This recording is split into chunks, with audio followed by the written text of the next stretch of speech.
Moi, ce qui m'habite, c'est d'être proche des équipes, d'être à l'écoute. Pour que les enfants aillent bien, il faut que mes équipes aillent bien aussi. Et donc du coup, il faut que je prenne toujours cette température d'anticipation, d'écouter et d'être très très disponible pour que voilà, tout le monde ait un temps individuel dans du collectif. Quand on parle des situations, on essaie de réfléchir ensemble, on mutualise tous nos cerveaux pour pouvoir essayer d'avoir une synergie, de se dire ah bah tiens moi j'ai pensé à ça et toi tu penses à quoi. On n'arrive pas avec un projet à se dire bon bah ça va être comme ça et à partir de demain vous faites comme ça. Pour que l'équipe adhère, il faut qu'elle puisse co-construire. Si je fais le projet toute seule de mon côté, l'équipe ça va pas lui parler, donc elle va pas l'utiliser. L'ambiance entre tous les différents collaborateurs, les chefs de service, la direction, c'est fluide, ça se passe bien, on nous fait confiance.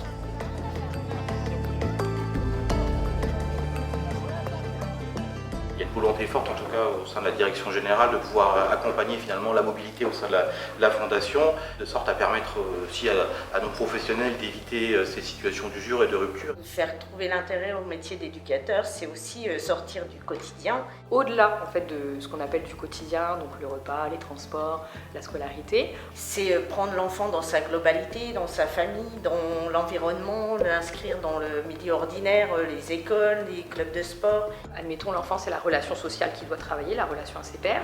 On va réfléchir à une médiation pour soit apprendre à gérer ses émotions, la frustration. On a à la fois des médiations sportives, tout ce qui est hip-hop, des médiations éducatives, thérapeutiques. On a un atelier marionnette sur Vitry-le-François qui est chouette cet atelier parce que c'est pour les petits et du coup c'est pour évoquer les émotions. Mon rôle c'est aussi de recentrer un petit peu notre sens de travail sur l'enfant, sa globalité et de dédramatiser un petit peu ce qu'ils peuvent vivre parfois au quotidien et qui peut en effet les user. Les salariés en tout cas qui évoluent à la Fondation Lucie Lebon ont la chance, selon moi en tout cas, de pouvoir évoluer à la fois au travers un pôle social et à la fois un pôle médico-social. Ce qui permet finalement à chaque professionnel de pouvoir évoluer au sein de la Fondation auprès de différents publics, toujours d'enfants, mais à la fois en situation de handicap, à la fois en difficulté sociale, et ce qui permet finalement d'avoir des activités très diversifiées, très complémentaires.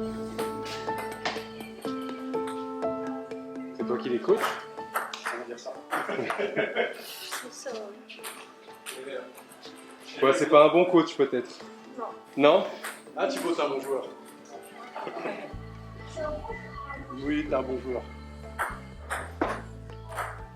Alors par rapport au retour de mes équipes, c'est compliqué parce qu'il faudrait demander aux équipes en fait, ça serait plus simple. Que je suis quelqu'un de jovial, et disponible et à l'écoute. Moi ce que les équipes peuvent me renvoyer, c'est qu'en effet je suis quelqu'un de bienveillant, je le dis aussi, qui est suffisamment à l'écoute pour les mettre en confiance. De pouvoir permettre aux équipes d'impulser aussi d'autres dynamiques, de se sentir beaucoup plus libre en termes de créativité, en termes d'accompagnement. Regardez que j'ai un caméraman tout propre.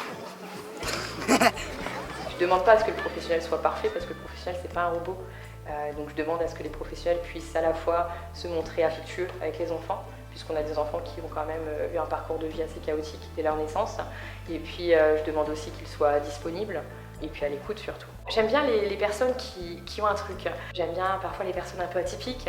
J'aime bien les personnes qui sourient, qui sont très joviales, parce que du coup je trouve que le rire c'est communicatif.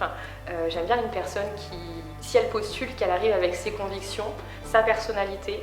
Et après je considère que mon rôle de chef de service, ça va être de me dire, bah tiens, cette personnalité-là, elle peut entrer en cohérence avec l'autre personnalité, ou ça peut bien matcher. C'est une fondation qui apporte beaucoup d'opportunités. Moi, c'est ça que je peux dire, c'est qu'en effet, on rentre à la fondation dans un établissement, un service, et que dans 3 ans, à 6 mois, on a envie de changer, on veut bouger. Oui, on peut avoir cette opportunité. Et en effet, le management global, en général, est plutôt bienveillant. Donc, c'est un endroit où les gens se sentent bien pour moi. On est dans une institution qui sait faire confiance, qui peut nous permettre d'évoluer si on a envie, si on s'en donne les moyens et si on montre de l'intérêt. Je pense que voilà, c'est une institution où on peut faire émerger beaucoup de beaux projets en tout cas pour demain.